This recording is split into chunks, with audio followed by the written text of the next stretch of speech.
Arizona, he was our hero, that he was America's hero. McCain will lie in state at the U.S. Capitol tomorrow. President Trump is canceling pay raises for nearly 2 million federal workers. In a letter to congressional leaders today, Trump said federal agency budgets cannot sustain such increases. Stocks are falling on Wall Street at the closing bell today. The Dow Jones Industrial Average is down 138 points to close at 25,986. An explosion at a Chicago water reclamation plant left 9 people hurt. The building's roof partially collapsed. And it's the final day for Aretha Franklin fans to attend a public viewing. Richard Jordan, NBC News Radio. News on KCAA is brought to you by Ontario International Airport. What's one of the easiest things to do in Southern California? Fly nonstop from Ontario International Airport. Now you can fly direct to Guadalajara, Taipei, and Orlando, and soon to New York. The SoCal So Easy way. Ontario International Airport. SoCal So Easy.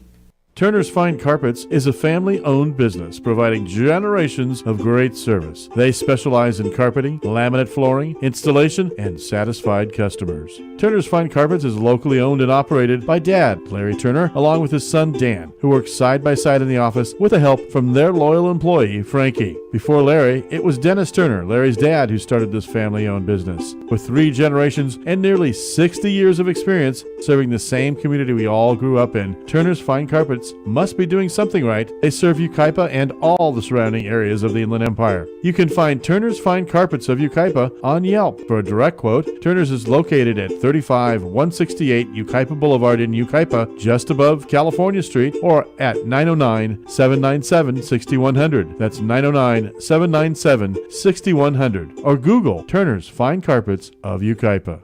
KCAA Radio is proud to announce that the Tri-City Center in Redlands is our new home. We're fortunate to be located among some of the best businesses in the region. Among our neighbors are Ray Chiropractic, Brace Connection Orthodontist, Pain Solutions Medical Massage, Rent-A-Center, MVP Staffing Agency, Jenny Craig, Salon Centric, and many more. The Tri-City Shopping Center is located just off the I-10 between Alabama and the Tennessee exits in Redlands. The Tri-City Center is the mall with the heart.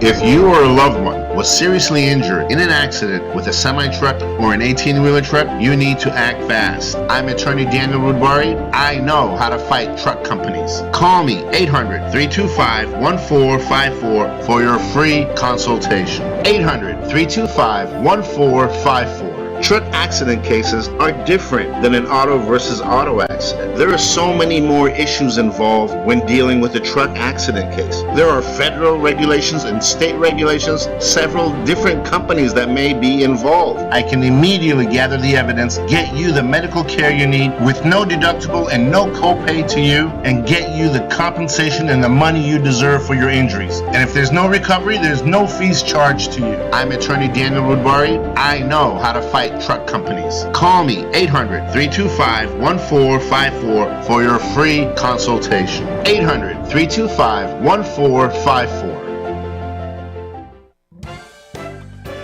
It's time to shop in the cool, relaxed comfort of the Tri-City Shopping Center in Redlands, conveniently located on the I-10 freeway between the Alabama and Tennessee exits. Bring the kids too and watch them play in the only indoor fun center, High Five Indoor Playground, where parents are welcomed on the playground. Birthday celebrations are encouraged, so make plans for some great fun at the mall.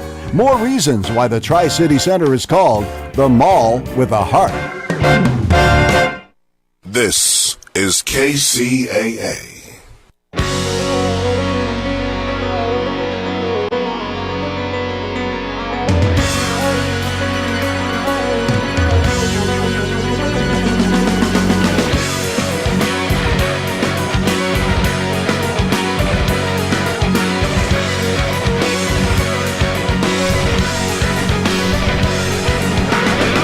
Live from the NBC News radio broadcasting studios of KCAA 1050 AM, 102.3 FM, and 106.5 FM, located in beautiful sunny California. Thanks for tuning in to the Water Zone. So, guess what?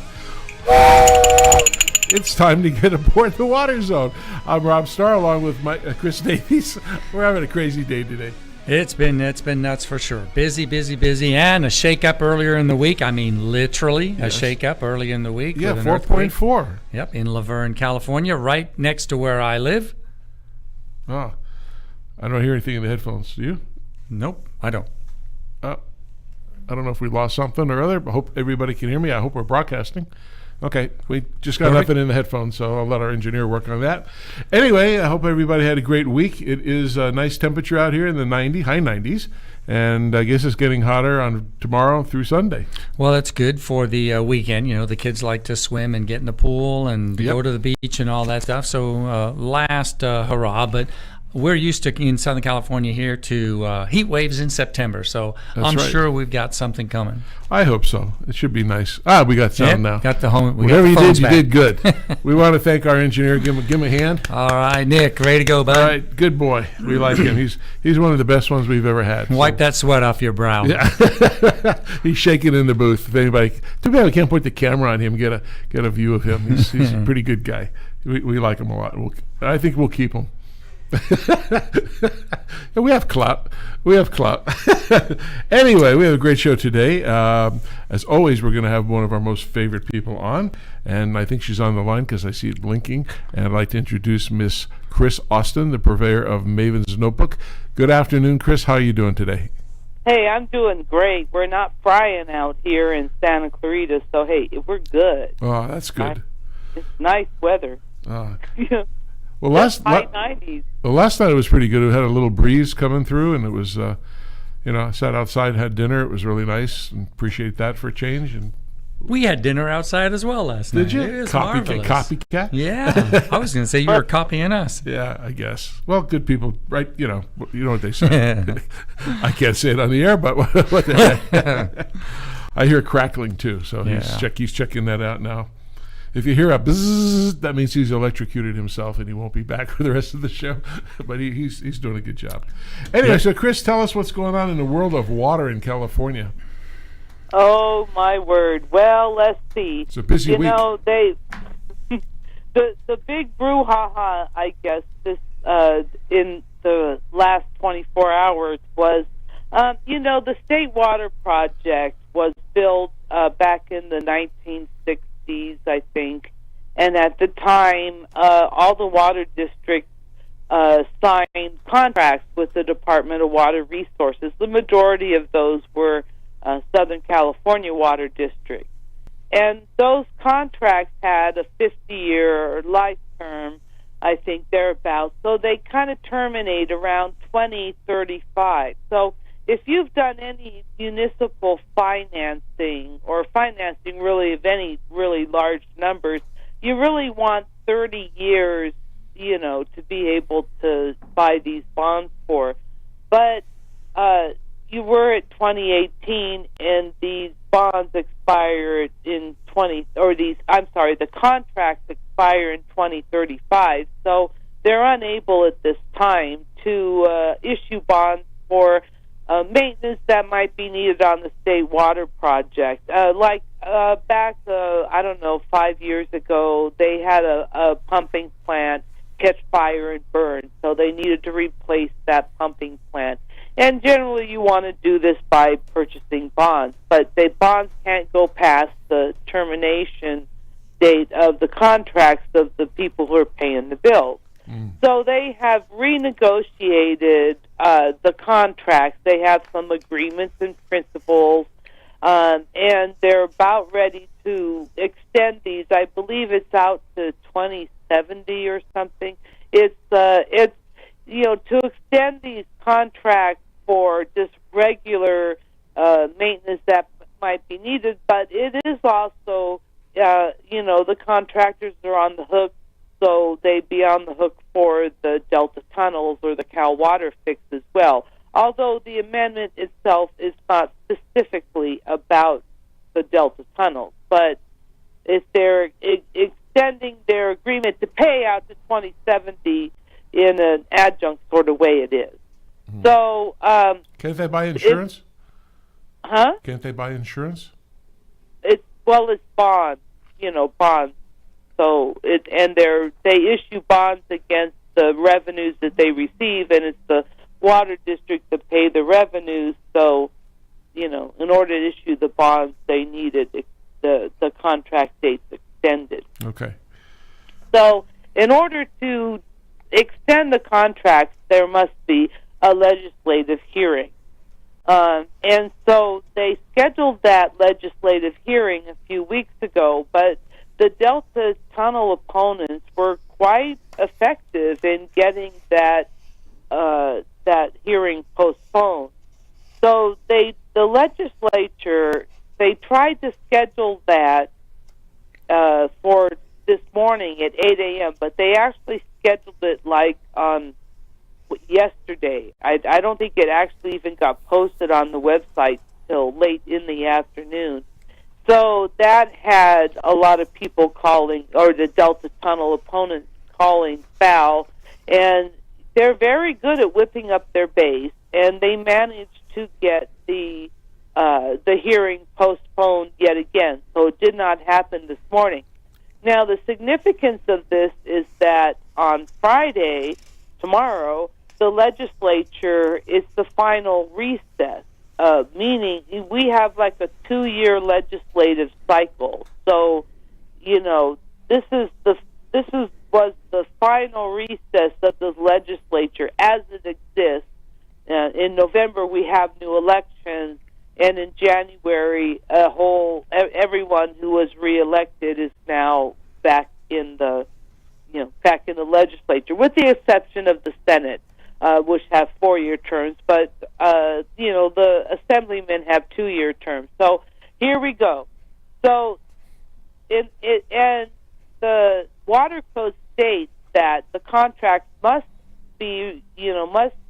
have this hearing in front of the legislature 60 days before they approve the contract. So if the legislature adjourns for final recess on Friday and they haven't had this hearing on the state water project contract extensions, I'm not quite sure how they could have it before the legislature readjourns or comes back in its new form in January, which is a big problem for moving forward and getting financing on something like the tunnels. So it's been an amazing turn of events. No one should discount the power of Restore the Delta and their ability to mobilize their base. They're actually quite effective. They've now postponed this hearing twice. So. Right. Right. So outside of the political arena, who else is pushing? Is it like newspapers or just public or NGOs, or is it all one group? Well, in terms of tunnel opponents, Restore the Delta is the largest of the tunnel opponents, but there's not a lot of love in the environmental community for the Delta tunnels. Excuse me for laughing. That's the easiest way to put it. Right. I think there are a number of people, individuals in this arena that, as individuals, sort of speaking off the record, there are some that will say, it probably would help the fish, but there's also an equal, if not larger number that say that it won't. The truth is, we don't really know. Reverse flows are an issue. A lot of things are an issue, but until you actually do stuff, you're not really sure how the system's going to respond. Yeah, sure. But one thing we do know is that, the reliability of water coming through the Delta really does depend on the health of the ecosystem and, how we get that water there. So, meaning conveyance, meaning the tunnel. So it's going to be interesting to see how it all plays out in the long run. But they're trying to get as much approved on these tunnels before Brownlee's office. So, and no one knows exactly what's going to happen when the new governor comes in. But the flip side is that I'm not sure the new governor can interfere with this process because it's not a government project. It's a project that if the water agencies have it permitted, I don't see that there's an intervening point for the governor or the legislature, really, at this point. Even if it involves California land, owned land. Well, again, I'm not really a legal expert. No, me either. I'm just throwing things out. But I do think that if this project is far enough down the road, I'm not really seeing how the governor or legislature can step in. And I would have thought that if there was a way to have a ballot initiative, that the tunnel opponents would have put it on the ballot by now. Well, one would have thought that.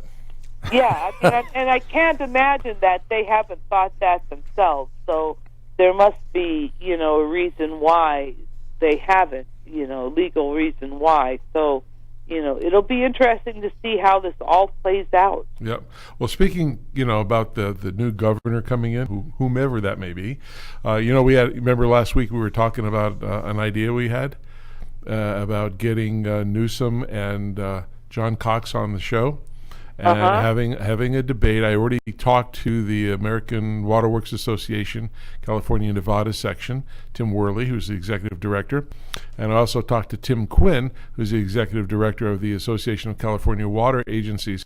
And they all think that's a great idea, that we gather about a dozen questions from prominent water agencies throughout California affected by, like Central California, Northern California, the coast, metropolitan water and so forth, and have them come up with pertinent questions that affect their regions, and then we would pass them to both Cox and Newsom, and then when they come on the show, so they'll have the questions ahead of time, and they'll come on the show, and we'll ask them the questions, and we'll see what their positions are. I did make contact with John Cox's campaign manager. He works for the Wayne Johnson agency up in Sacramento, and then I'm waiting to see what we do with Newsom.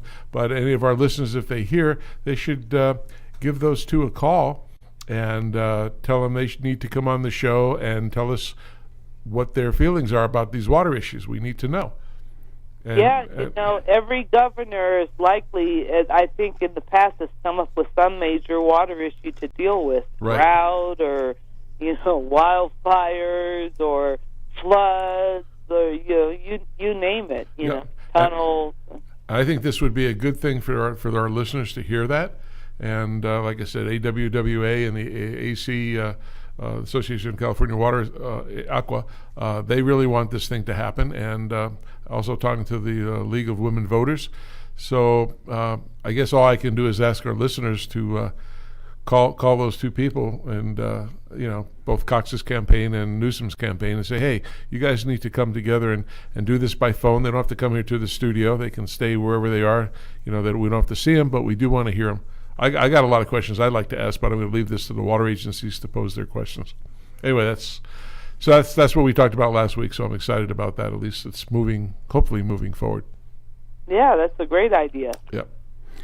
All right. Hey, so I know that there's a couple of environmental issues that came to the forefront this week. And, Chris, I'm always drawn to the science news section of Maven's Notebook. I mean, not that I don't like the Daily Digest and news worth noting, but man, I go right to the science section, right? So, come up the images that came from NASA. I don't know, Chris, if you got a chance to look at them very much, but I spent a little bit of time today. They're cool. Yeah, they were really cool pictures, right? So it just shows the effect of the wildfires on the atmosphere. So we see this kind of thing, when we have these really beautiful orange sunsets. What we're really seeing is pollution, and it's really kind of funny. But yeah, pollution can be pretty, huh? Yeah. Well, the orange sunset can also be the fire flames going too. So. Well, yeah, but you get that stuff in the air. I used to follow a blogger, a photo blogger. He lived up in Alaska, and he would take these fantastic pictures of Alaska, such a beautiful place. And then he'd come down here, and he would take pictures down here, and he would just be astonished at the pollution. It's kind of like, yeah, well, that's, we're used to that. And he's just like, we don't have orange sunsets up in Alaska. No, but those lights that they have at Aurora Borealis. Yeah. Oh yeah. I saw some photos at the Orange County Fair in their exhibit hall. Unbelievably beautiful pictures. Just gorgeous. Yep, I've seen it myself in person on a trip to northern Canada several years ago, and just jaw-dropping awesome to see it, and how fast it is. So on the smoke. Yeah, those wildfires, though, the smoke from that has really traveled far. Yeah, 2/3 of the way across the nation. Yeah, and up in British Columbia and Canada and stuff, they're just getting choked from it. As are the people up there. Right. Yeah, stunning. Awesome NASA pictures, right? That came out, and I know by looking at them, some of them are color enhanced, so that it brings out the smoke, so you can see it a little better. But folks in Arkansas, Tennessee, the southeast, as they've been drifting down, and now expected to take some of that remnants of the smoke even up the eastern seaboard.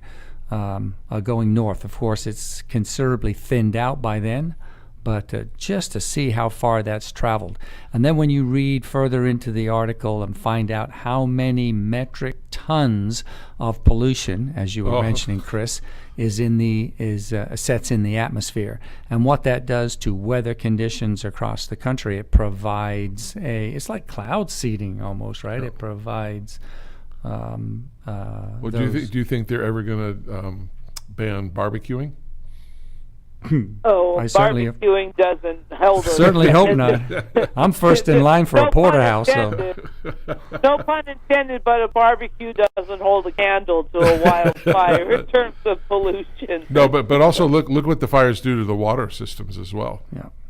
Oh, I know, it's incredible, and what it does to the watershed. Yeah. Although we should make a distinction.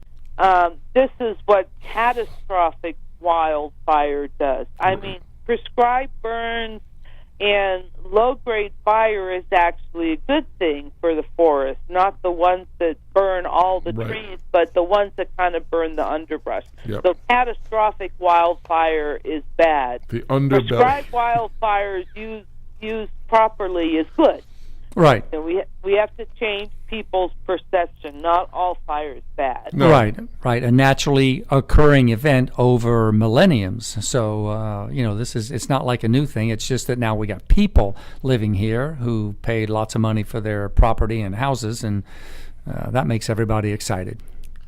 Well, yeah, and protection of people and property is foremost, and that's actually how we kind of got into this situation. I was back in I believe the late 1800s or the early 1900s. They had some dreadful wildfires that went through, and hundreds of people died. So they said, society said, oh, no, we can't have this. This is terrible, which is an understandable response. So they then started jumping on fire suppression. Fire suppression is the thing. But we have forests that are adapted to fire. They're meant to have low-grade fire, not catastrophic fire that burns the top of the trees, but the kind of fire that just burns out the underbrush. The Native Americans were really good at this. They knew about this. Well, imagine what it's like in Africa, in the Serengeti, where every year the fire goes. For months on end. Months on end. Yep. Yeah. All right. So carrying on the environmental theme for just a minute, right? The other science news that was in Maven's notebook this week was just a very intrinsic look at what's happening with groundwater depletion and the drought, and an alarming headline on the website, Chris, saying that it's actually lowering the elevation of the land in several parts of the Central Valley at what was called in the article an alarming rate.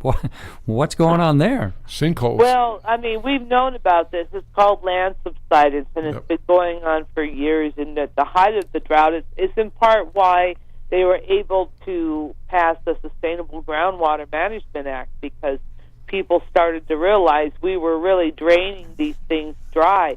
And, land subsidence in the Central Valley due to groundwater pumping is also, it doesn't just affect farmland, it affects canals, irrigation canals, Highway 5, other roads, pipelines. It can be really problematic.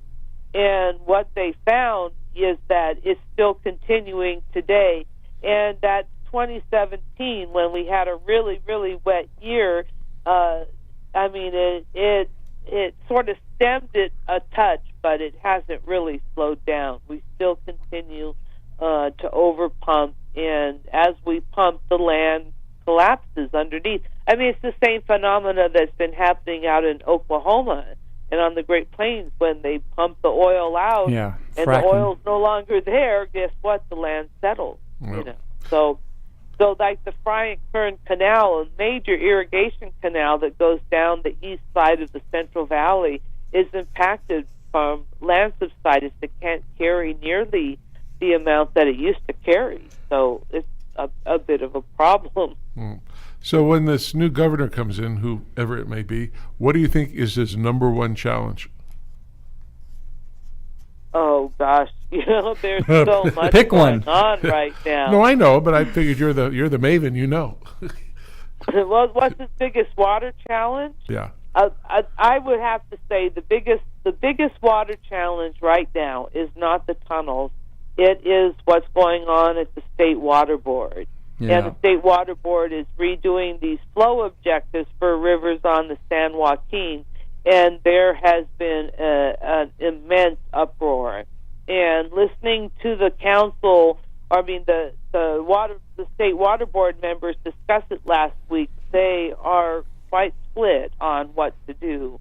And I think that if they try to implement their plan, it's going to be very, very politically difficult. And I don't know how they're going to resolve that. So, and these are government, appointees that sit on water boards.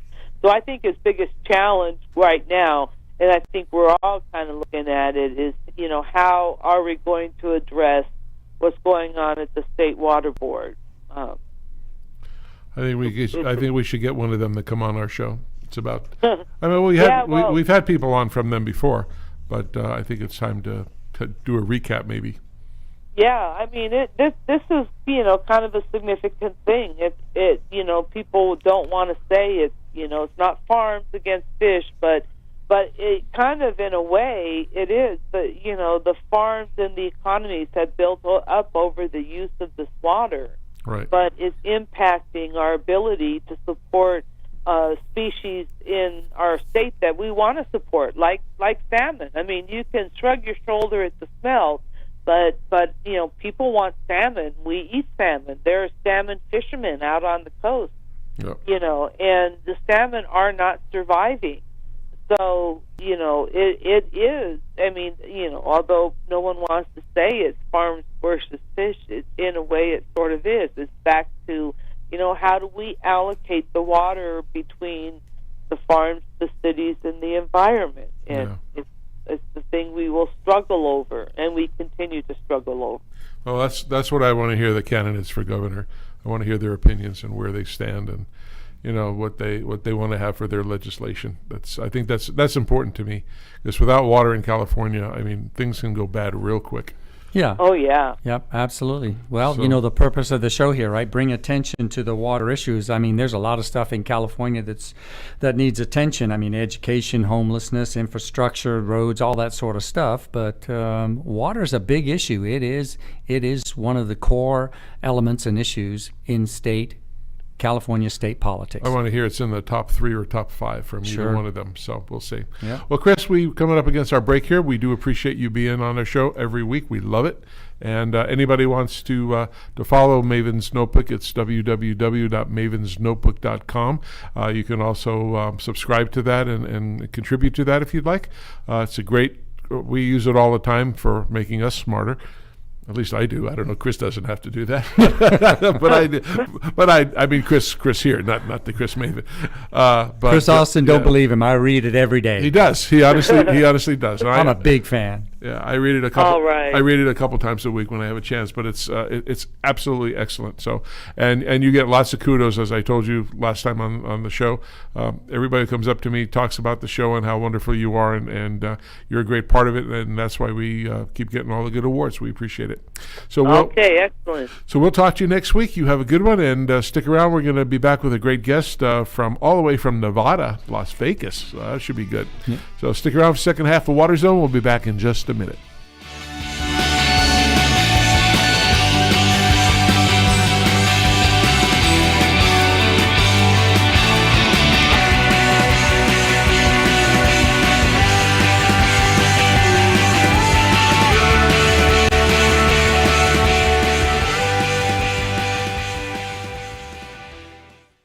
KCAA Loma Linda, 1050 AM, K292 FQ Riverside, and K293 CF Moreno Valley.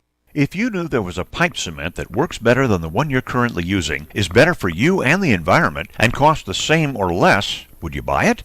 Oh, no-brainer, right? Weldon, the trusted leader in solvent cements for over 60 years, is pleased to introduce a new line of solvent cements that does all that. Introducing the Eco Series line of solvent cements for PVC piping systems. Not only does it work great and set fast, it also has 30% lower solvent emissions and less smelly fumes, a better workplace environment when you're installing pipes. But don't just take our word for it. Eco Series products are the only solvent cements that are Green Seal certified for environmental innovation for effective performance, improved working conditions, and for use with potable water. Now available in a medium-bodied fast-setting blue formula 905 Eco and a regular-bodied fast-setting clear formula 900 Eco. Pick up a can today from your local distributor and see, smell, and feel the difference, just like Joe Sweat, president of Sunrise Irrigation, did. He said, after using Weldon's 905 Eco, we immediately noticed the application was smooth and there was noticeably less odor than other blue solvent cements on the market. The guys love it. To learn more about eco-solvent cements from Weldon, visit the website at www.weldon.com or call the technical service hotline at 877-477-8327. That's 877-477-8327.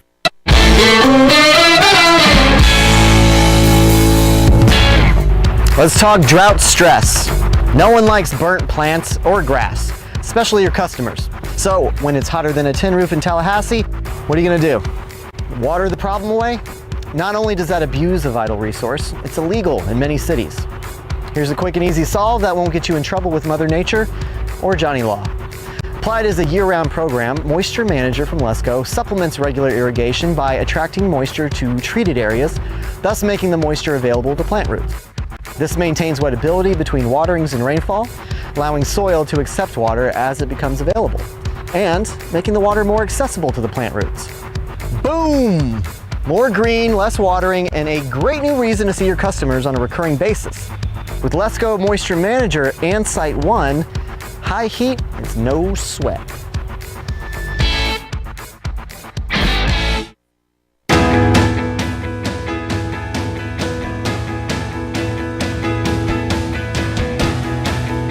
And we have our great guest coming on. It's a gentleman I've known for quite a long time. He's not that old. I am, but he's not. And he's a great guy to work with. I worked with him for plus 12 years plus. Good guy. His name is Patrick Watson. He's the Conservation Service Administrator for Southern Nevada Water Authority. And he oversees all commercial, industrial, institutional, and multifamily conservation programs for Southern Nevada Water Authority. He also holds a bachelor's degree in engineering and is a certified water conservationist. So, Patrick, welcome to the show. Hi, Rob. Nice to be on. Thanks for the invite. Oh, you're very welcome. It's great to have you on the show. I know we're going to talk a little about what your organization does, and then I know there's an upcoming conference symposium that you guys do every year, and I want you to talk about that when we do. But kind of tell us what the state of water is in Nevada, both what it was and what it is today, and maybe what the future is going to hold. Sure. So in Southern Nevada, we have 90% of our water comes from the Colorado River. And Nevada has the smallest allocation of any of the 7 states that share the river. In fact, we're legally entitled to just 1.8% of the Colorado River. So while California gets 4.4 million acre-feet of water, Nevada only gets 300,000 acre-feet of water. Did somebody lose something in a poker game or what? Well, the river was divided up back in the 1920s, and if you think about Nevada back then, we didn't have too many people living here, and we didn't have a lot of agriculture. So at that time, they thought that was a pretty good deal. And obviously, California, the Imperial Valley was growing, and certainly Los Angeles was growing. So at that time, they felt that 300,000 acre feet was good enough. But as many of your listeners know, the Colorado River is currently in its 18th year of drought, and Lake Mead water levels are dropping, and they're down about 130 feet. Wow.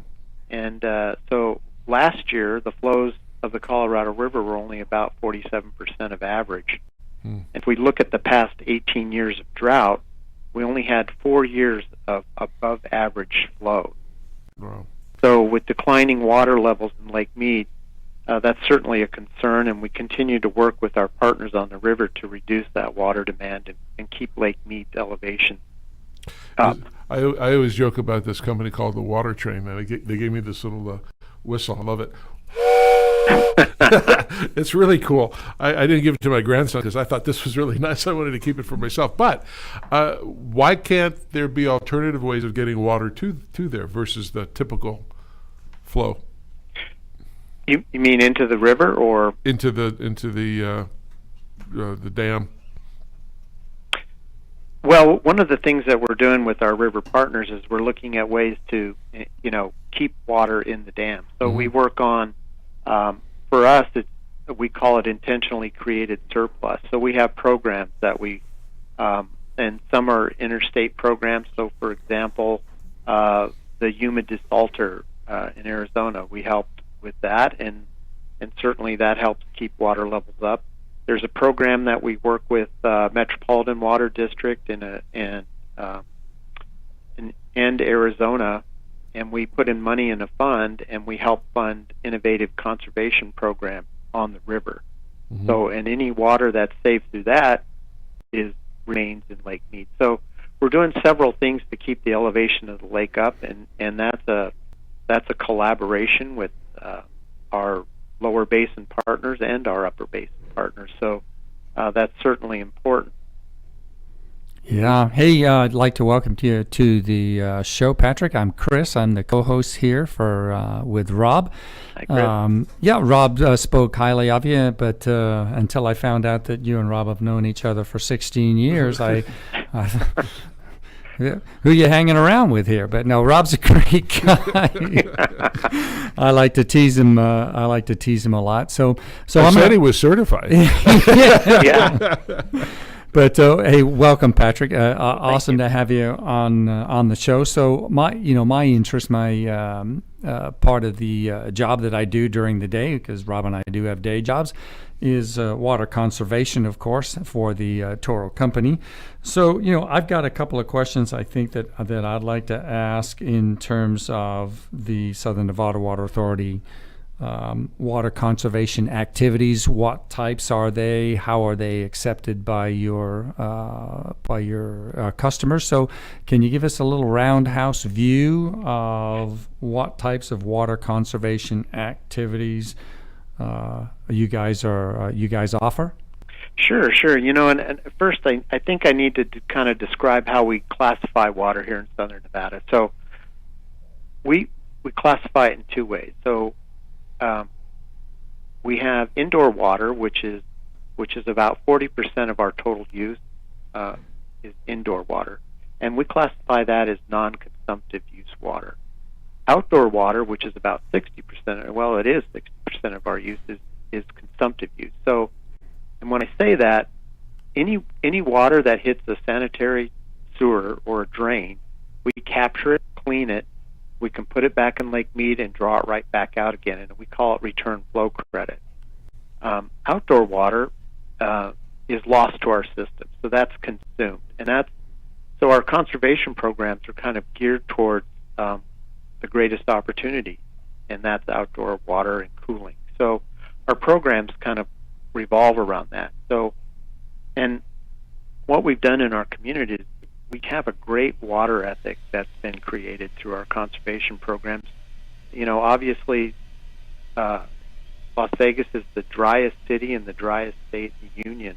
The Mojave Desert get about 4 inches of rain a year. So one of the things that we use as initiatives is we have seasonal watering restrictions. So and it kind of follows the watering bell curve, so in the winter and the beginning of the year, we'll allow people to water 1 day a week, and then that goes up to 3, and then it's 6 days a week through the summer, and then it goes back down to 3, and then 1. And that works out pretty well, and that saves about 15% of our seasonal water use. That's significant.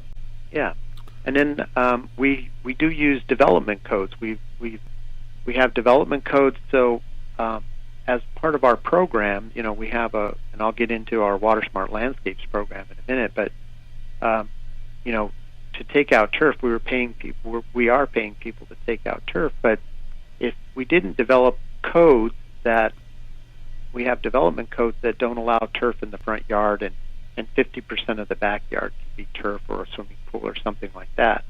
So that helps us not chase our tail when we're paying people to take out turf, and that's worked out really well. And it really helps cement that ethic. Have you had any issues like Metropolitan Water or LA Department of Water and Power when they were not rationing is the wrong term, but they were identifying certain days of the week that some sections can water and then others, and they had a differential pressure problem and causes burst pipes? I hadn't heard that happen over in your area. No, it hasn't. And we have all of our and what's nice is all of our member agencies, so all the surrounding cities that are our member agencies have worked on this. And so every property has an assigned watering day, and it works out with our member agencies and our distribution system. And then they have, we have certain times that you can water. So, and it's worked out really well. And then we do have our incentive program. So, and people have really accepted those. So right now, I think we're doing a pretty good job. And you mentioned, how has it been accepted? Well, our population has gone up since 2002. It's gone up 43%. And our per capita water use is down 36%. And our consumptive use of Colorado River water is also down 26%. So the community has really embraced the conservation ethic. And that's amazing, especially when you drive there and you see all these buildings with fountains and water fixtures and things like that, and people think, oh, look at all the water they're wasting, but they're really not wasting that water. No, and the resorts, people see that when they're driving down the Las Vegas Strip, but if you look at these resorts, if you take a closer look, less than 2% of their property is landscaping. So they want to give you the perception that it's lush and green and inviting, really.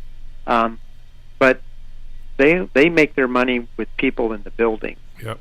And so if you really, the resorts use more water cooling their building. But again, most of that water is non-consumptive water, because in a cooling tower situation, when water is blown down, we capture it and it gets back into our system.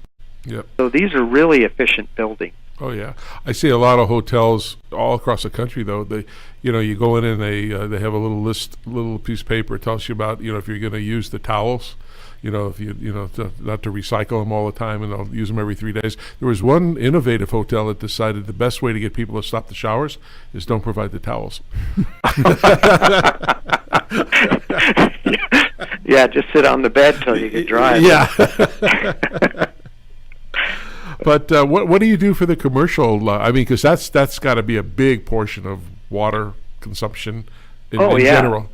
Yeah, and the commercial properties, we certainly have our Water Smart Landscapes program, which which is available to homeowners as well. And we offer $3 per square foot for the first 10,000 square feet, and then $1.50 after that up to $300,000. So for commercial properties, that will pretty much cover a small business, and that's why we put that 10,000 square foot cap there. But if you think about a commercial property, this is turf that nobody is going to have a picnic on, and really the only person that's on it is the guy that's mowing it every week. So, and we look at that as non-functional. So our intent is not to strip every blade of grass out of southern Nevada. We certainly don't want to do that, but we want to look at non-functional turf. So,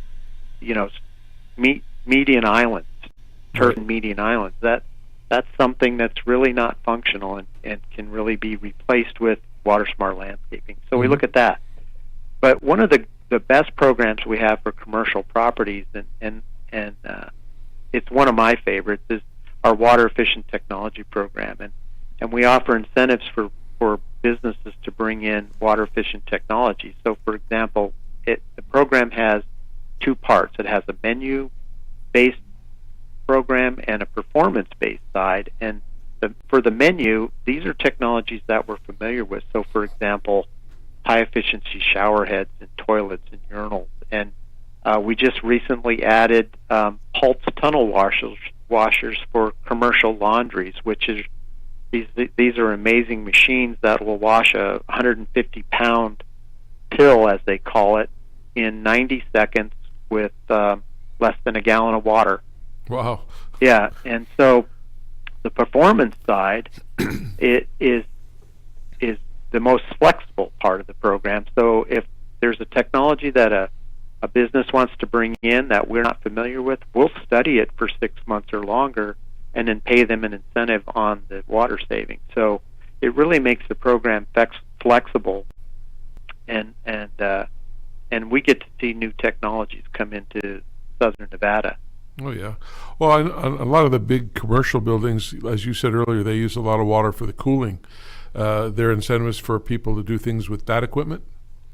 Oh, certainly, yeah, and through the water efficient technology program. So, for example, we see cooling tower controllers. We have drift eliminators. We'll help pay for those. Controllers, water treatment systems that allow the cooling tower to use the water more times or more cycles. So yes, and that's what's really exciting.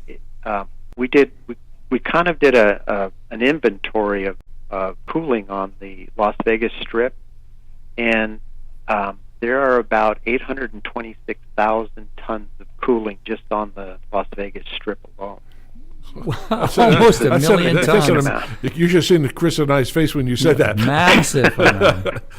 Yeah, there's some really big cooling towers on those buildings, and they're pretty impressive, and certainly they're very well taken care of. So anything that will that they can do to save water and energy with those systems, they'll try it, and anything that they save goes right to the bottom line. Mm-hmm.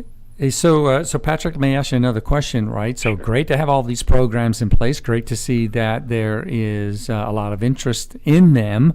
So what does the Southern Nevada Water Authority do to reach out? What kind of outreach, what kind of education, what sort of pull-through techniques or marketing do you use to gain and garner interest in the program? Well, certainly we use, we use the same company and to do our marketing that created the What Happens in Las Vegas Stays in Las Vegas. So they're very creative, and we have some great commercials and things like that. But in terms of education, one of the barriers we discovered in our Water Smart Landscapes program for homeowners was they couldn't find a contractor to do the work.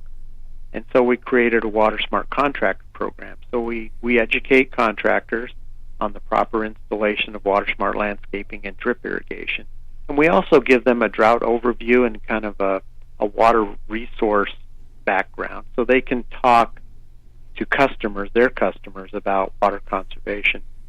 And this has been a great program for us because we have about 80 contractors on it right now, and we've had contractors call us and say, hey, can you take my name off your website because I just have too much work right now and I can't handle it all. So that works. And then we do homeowner drip irrigation classes at the Springs Preserve.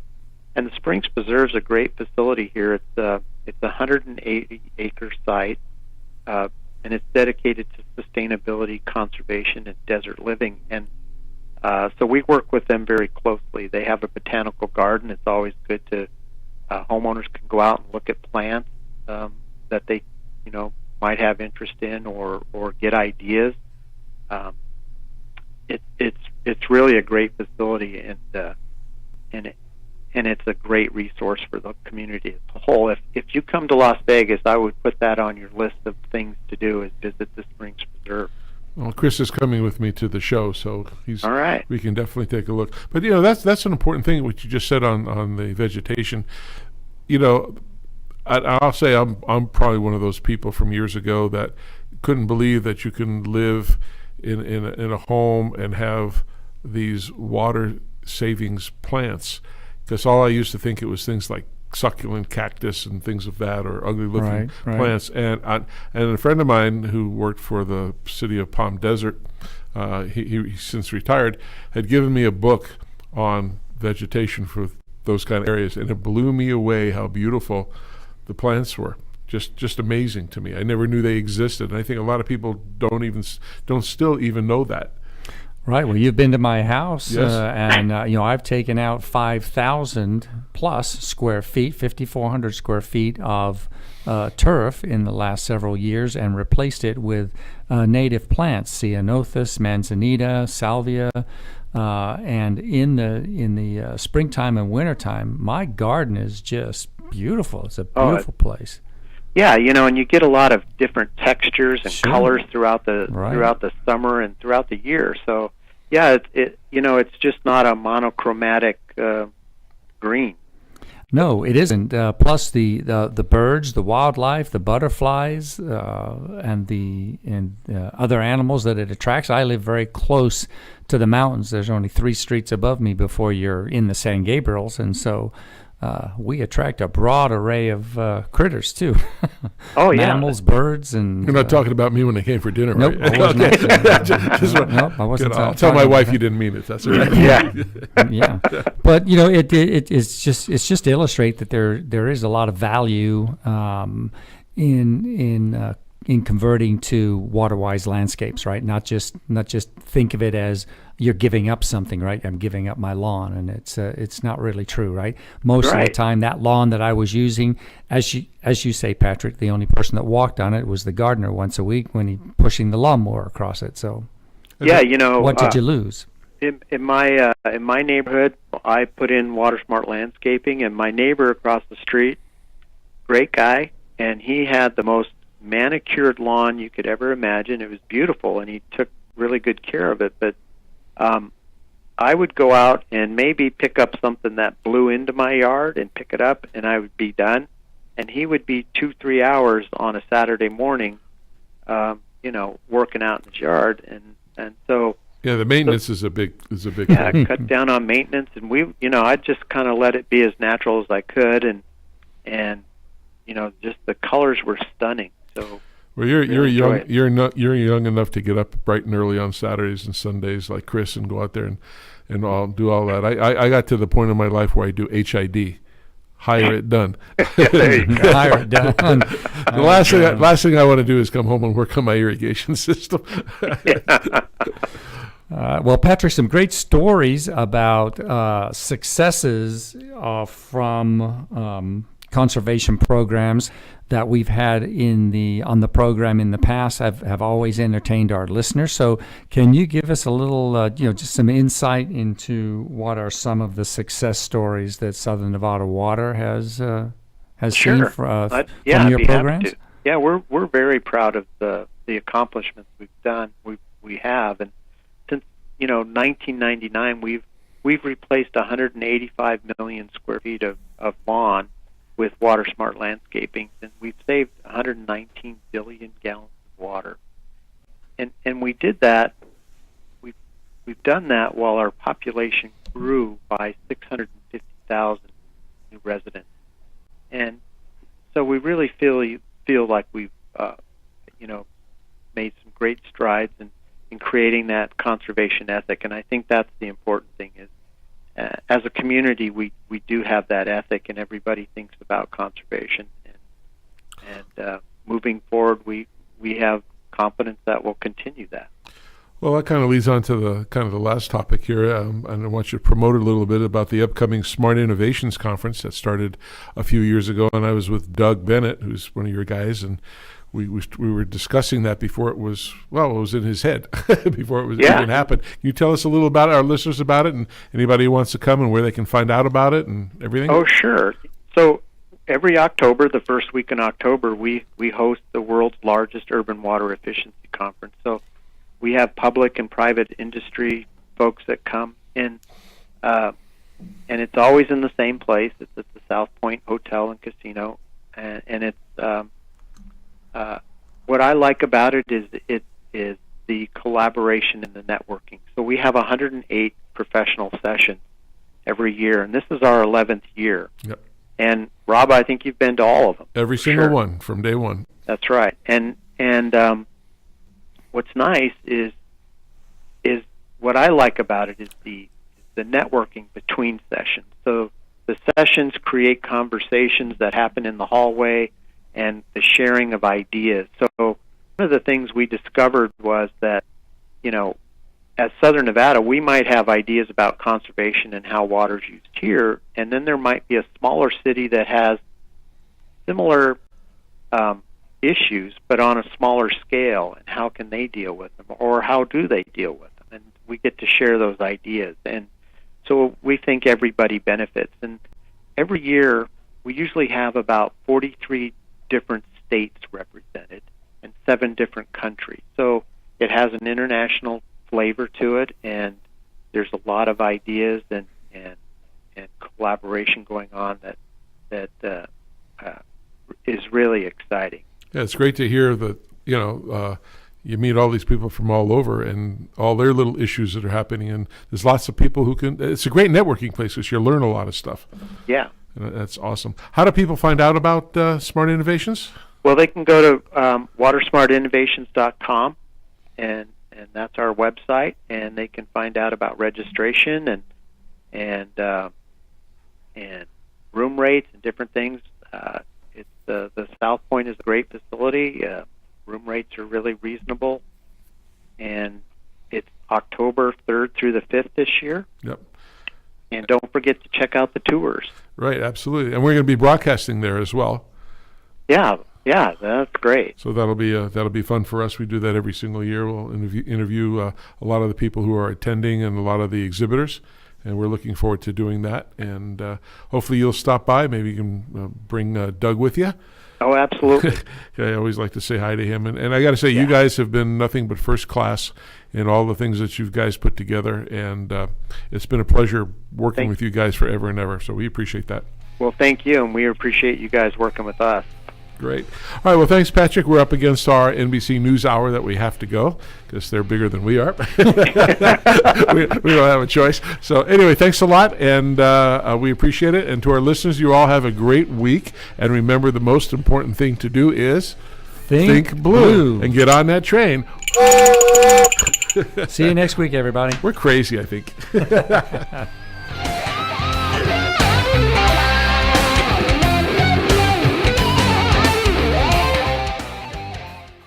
KCAA Loma Linda, 1050 AM, 106.5 FM, and now 102.3 FM.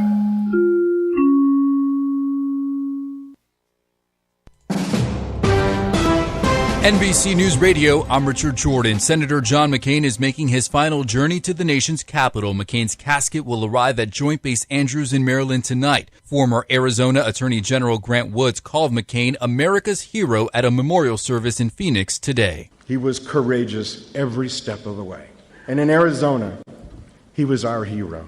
that he was America's hero. McCain will lie in state at the U.S. Capitol tomorrow. President Trump is canceling pay raises for nearly 2 million federal workers. In a letter to congressional leaders today, Trump said federal agency budgets cannot sustain such increases. Stocks are falling on Wall Street at the closing bell today. The Dow Jones Industrial Average is down 138 points to close at 25,986. An explosion at a Chicago water reclamation plant left 9 people hurt. The building's roof partially collapsed. And it's the final day for Aretha Franklin fans to attend a public viewing. Richard Jordan, NBC News Radio. Now, here's a new concept: digital network advertising, where businesses display your ad inside their building. If a picture's worth 1,000 words, your company is going to thrive with digital network advertising. Choose your marketing sites or jump on the DNA system and